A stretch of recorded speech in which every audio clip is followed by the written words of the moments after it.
Hello, my name is Tracy Lawson from the University of Essex here in Colchester in the UK, and today I'm going to tell you a little bit about some of the work that we've been doing as part of Tigris as part of flagship programme 2, Crop Science and Photosynthesis. So the title of my talk today is Crop Science Research for Identifying Traits in Wheat, Sorghum and Pearl Millet that can improve water use efficiency. So just a quick overview of what I'd like to talk about today. First of all, I'd like to give you an overview of the project and the aims of the work that we've been doing here at Essex. I'd then like to move on to talk about some of the approaches that we have taken, and then some of the technologies and outputs from the project. I finally then would like to move on to talk about some of the collaborations we're doing with other flagship projects within Tigris, and end on some of the success stories from some of our postdoctoral research assistants. So this is the work that we've been doing as part of a collaborative project between Rajiv and Jana at ICRAStat and the Essex team. So I'll just introduce you to the Essex team. It's led by myself with Martin Battle, who is the current postdoc on the project, and he took over from Silvere Chabrand, who was the original postdoc on the project and left around about 15 months ago. And Martin started as a technician on the project.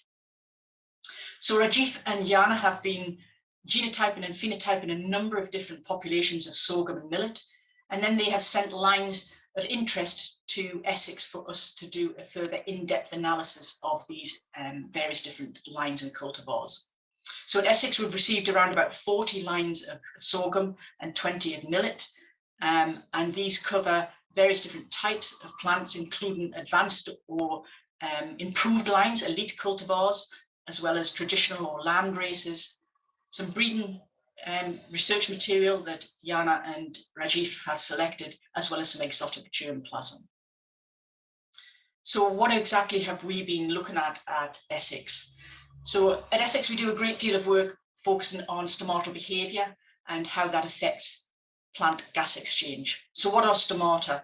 So stomata are the small pores in the aerial surface of the leaf, and these open and close in response to a number of different environmental stimuli. And by doing so, they change the amount of CO2 that can be taken up for photosynthesis and the water that's lost from the leaf. So the stomata tend to open under conditions that drive photosynthesis, so high light, for example, low CO2 concentrations, and high humidity, whereas closure is driven by low or decreasing light, high CO2 concentrations, and high vapor pressure deficit or low humidity. And so by opening and closing, they change the amount of CO2 that can be taken up for photosynthesis and water that's lost from the leaf. And that water that's lost from the leaf is important to bring up nutrients from the soil to the leaf and where the plant is photosynthesizing, but it also plays an important role in evaporative cooling. However, the amount of water that's lost is always an order of magnitude greater than the CO2 gained. So stomata are continually adjusting to these various different environmental cues to try and make sure that they maximize the CO2 uptake relative to the water loss. And the ratio between these two is what's known as water use efficiency.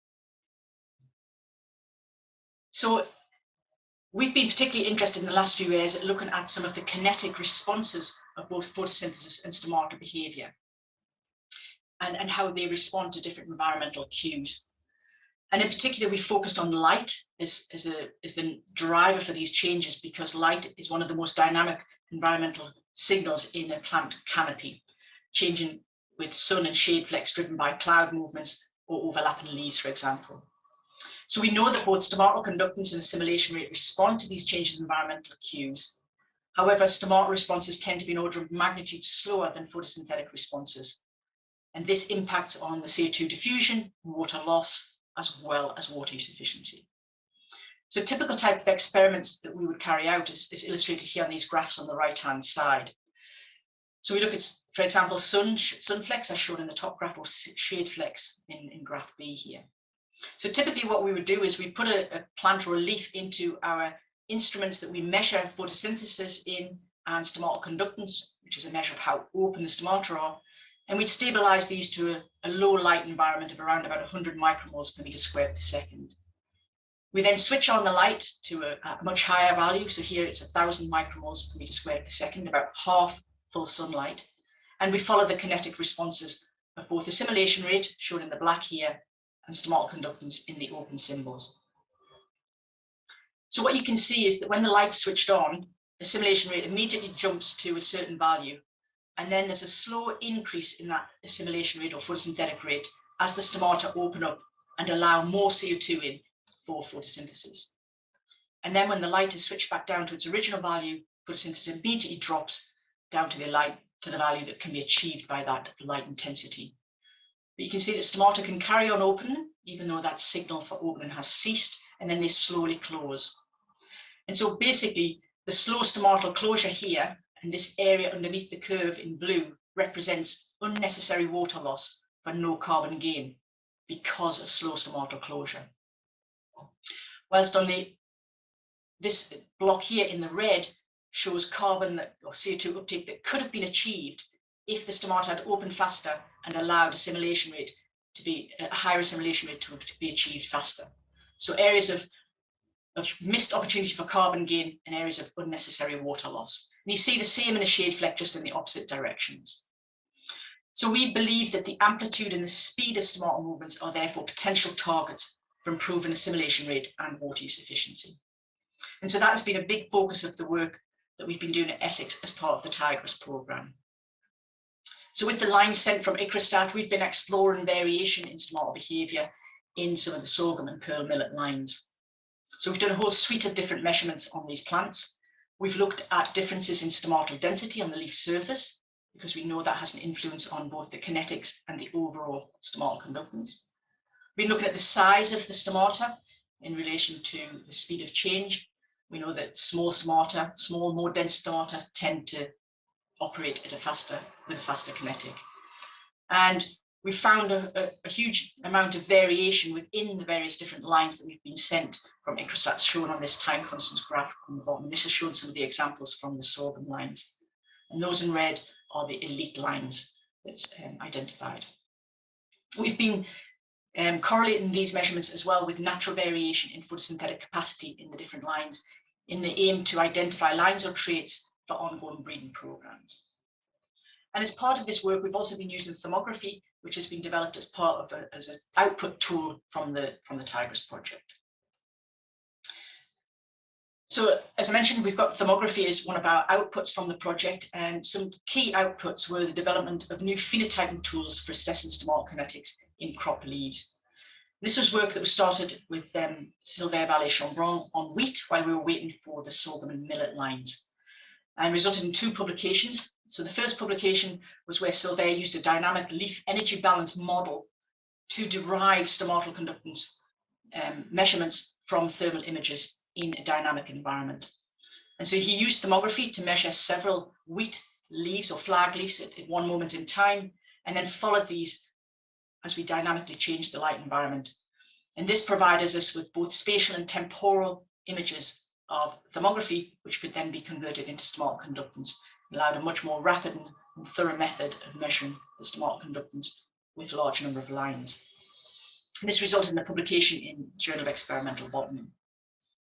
He then took this a step further and used the kinetic model to actually then assess stomatal behaviour in real time and actually map the kinetics of our model of changes with sort of lags in stomatal behaviour and the kinetics and speeds of responses. And that's what you can see in this video here, is real-time changes in the kinetic responses of stomata through that screening method.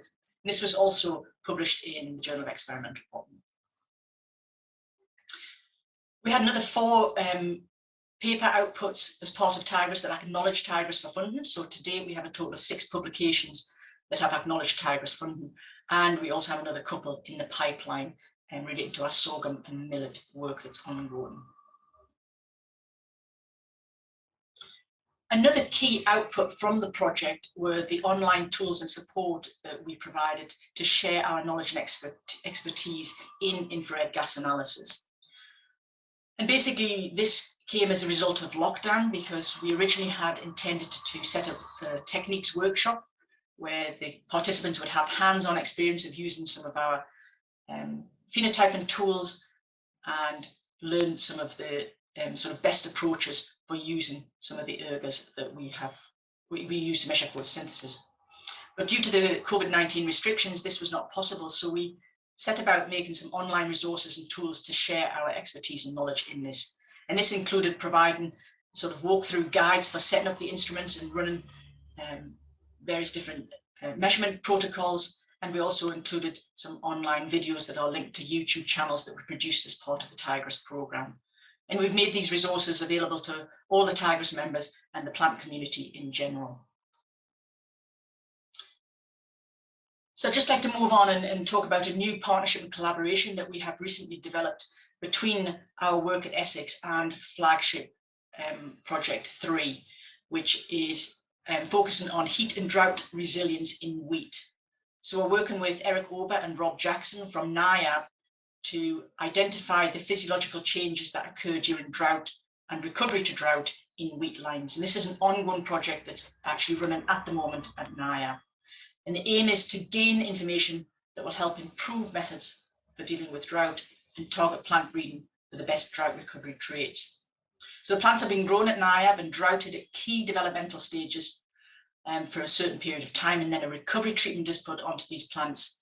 And at all of these different time stages, the plants are then being transferred to Essex, and we're doing a whole suite of photosynthetic measurements on them to look for changes in capacity and recovery traits within those plants. And that's ongoing work currently being, measurements are currently being done at Essex as we speak. And so finally, I'd just like to end with some of our success stories from the Tigris program. And that's in particular some of our early career researchers who have now moved on or about to move on to pastures new. So Silvere Chabrand was the original postdoc on the project, and he left around about 15 months ago to take up a group leader PI position in bargaining, and is now setting up his own research group. And Dr. Martin Battle, who is the current postdoc on the project, has just secured a new postdoc position at the University of Glasgow and will be taking that up in the new year. So thank you very much for your attention.